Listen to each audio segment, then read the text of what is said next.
Hello guys, আজকে আমি দেখাবো করলা ভাজি। দেখতে পাচ্ছেন কিভাবে আমি করলাগুলো কেটে নিয়েছি। এভাবে পাতলা পাতলা করে করলা কেটে নিতে হবে। করলা যত পাতলা করে কেটে নেবেন, করলা ভাজি ততটা তিতা কম হবে। এরপর আমি দিয়ে দিচ্ছি লবণ। লবণ দিয়ে ভালোভাবে মেখে নিতে হবে। এটা করলা ভাজির তিতা কমানোর একটা টিপস। লবণ দিয়ে মাখিয়ে তারপর পানি দিয়ে ডুবিয়ে রাখতে হবে। আমি ভালোভাবে মেখে নিচ্ছি, এতে করে করলা থেকে পানি বের হয়ে আসবে। তারপর আমি দিয়ে দিচ্ছি পানি।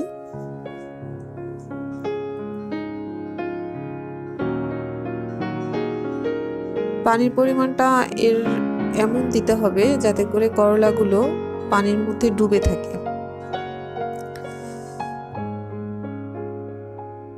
এতে করে করলার তিতা ভাবটা সহজেই দূর হয়ে যাবে। দেখতে পাচ্ছেন আমি কিভাবে রেখেছি। আপনারা চেষ্টা করবেন এভাবে করলাগুলোকে পানিতে ডুবিয়ে রাখার।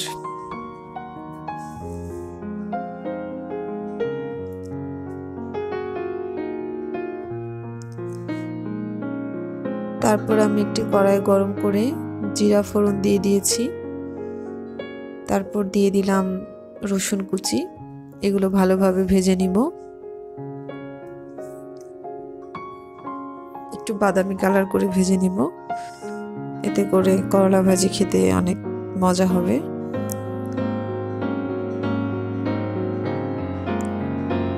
চুলা মিডিয়ামে রেখে আমি ভেজে নিচ্ছি।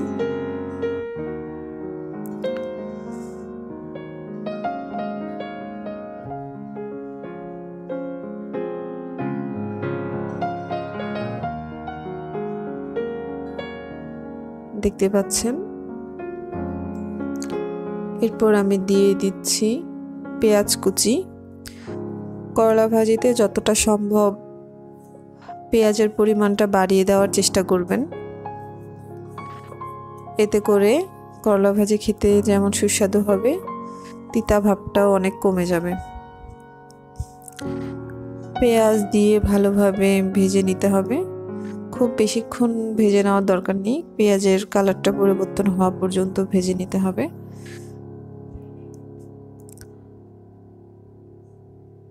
করলা ভাজিতে পেঁয়াজের সাথে সাথে তেলের পরিমাণটাও বাড়িয়ে দিতে হবে। এরপর আমি দিয়ে দিচ্ছি কেটে রাখা করলা ও আলু। আমি দেখাতে ভুলে গিয়েছি, আমি করলাগুলোকে পানি থেকে উঠিয়ে প্রায় 10 মিনিটের মতো পানি ঝরিয়ে নিয়েছি। আপনারাও চেষ্টা করবেন পানি ঝরিয়ে নেওয়ার। করলাতে বেশি পানি থেকে গেলে করলা ভাজিটা ঝরঝরে হবে না। এরপর আমি ভালোভাবে নাড়িয়ে চাড়িয়ে মিশিয়ে নিচ্ছি।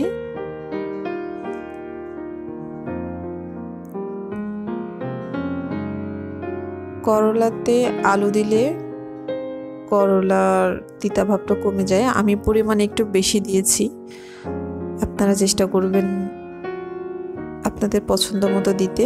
যদি খেতে পছন্দ করেন আলু তাহলে বেশি দিবেন, যদি পছন্দ কম করেন তাহলে একটু কম দিবেন। চাইলে আলু না দিয়েও করলা ভাজি করতে পারেন। তারপর আমি দিয়ে দিচ্ছি হলুদ গুঁড়া। পরিমাণ মতো হলুদ গুঁড়া দিয়ে দিতে হবে, এতে করে রংটা সুন্দর হবে। তারপরে দিয়ে দিচ্ছি লবণ পরিমাণ মতো।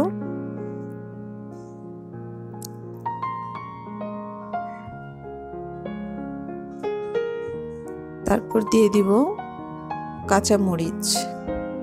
কাঁচামরিচ যে যার পছন্দ মতো দিবেন, যে যেমন ঝাল খেতে পছন্দ করেন। আমার হাজবেন্ড একটু ঝাল খেতে বেশি পছন্দ করে বলে আমি একটু বাড়িয়ে দিয়েছি। যারা ঝাল কম খান তারা কমিয়ে দিবেন। এরপর ভালোভাবে নাড়িয়ে চাড়িয়ে মিশিয়ে নিতে হবে। করলা ভাজি একটু সময় নিয়ে করতে হবে, ভালোভাবে ভাজা ভাজা করে ফেলতে হবে, এতে করে খেতে খুবই সুস্বাদু হয়। দেখতে পাচ্ছেন চুলা মিডিয়ামে রেখে আস্তে আস্তে ভেজে নিতে হবে। করলা ভাজি না ঢেকে রান্না করার চেষ্টা করবেন, এতে করে তিতা কম হয়। আমি একটু পরপর নাড়িয়ে দিচ্ছি। আমার করলা ভাজির কালারটা কতটা সুন্দর হয়েছে দেখতে পাচ্ছেন। যখন এরকম তেল ছেড়ে দিবে, কালার লালচে হয়ে যাবে, তখনই বুঝে নিতে হবে করলা ভাজি অলমোস্ট রেডি। এই পর্যায়ে আমি